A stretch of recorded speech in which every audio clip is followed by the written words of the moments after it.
Party ఒక నిర్ణయం తీసుకుంది పోటీ చేయొద్దని. సింగరేణిలో టెక్నికల్గా ఇబ్బంది ఏమొచ్చిందంటే అక్టోబర్లోనే రిజిస్ట్రేషన్ చేసుకుంటారు కాబట్టి పార్టీ సింబల్ వచ్చింది. కాకపోతే పార్టీ అఫీషియల్ స్టాండ్ పోటీ చేయొద్దు అని తీసుకున్నాం.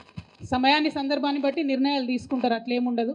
మనం పోటీలో లేమన్న విషయం నేను కూడా బాహాటంగా చెప్పిన. అందుకోసం ఏం చెప్పినా, సింగరేణిలో మేము ఇన్ని పనులు చేసినాం, మీ ఆత్మ ప్రబోధానుసారం ఓటేయండి అని చెప్పినాం. అందుకే ఇవాళ కాంగ్రెస్ పార్టీ కార్మిక వ్యతిరేకమైనటువంటి పార్టీగా ముద్రపడి ఉంది కాబట్టి సిపిఐ పార్టీ, సిపిఎం పార్టీకి అనుబంధంగా ఉండే ఏఐటియుసిని కార్మికులు గెలిపించుకోవడం జరిగింది గుర్తింపు సంఘంగా. సో టీబీజీకేఎస్ నాయకులు ఉన్నటువంటి వాళ్ళు కూడా అక్కడ లోకల్ పరిస్థితులను బట్టి వాళ్ళ యొక్క నిర్ణయం వాళ్ళు తీసుకోవడం జరిగింది. పార్టీ పోటీలో లేదు కాబట్టి అటువంటి రిజల్ట్ వచ్చింది తప్పితే పోటీలో ఉండేదో మేము ఓడిపోయినట్టు చాలా పత్రికలు రాసినాయి. అఫీషియల్గానే చెప్పినాం మేము పార్టీ పోటీ చేసేటటువంటి ఉద్దేశం లేదని. కాబట్టి పోటీలో లేనటువంటి వాళ్ళు ఎట్లా ఓడిపోతారు అన్నది కొద్దిగా మనం కూడా ఆలోచించుకుంటే బెటర్ అని.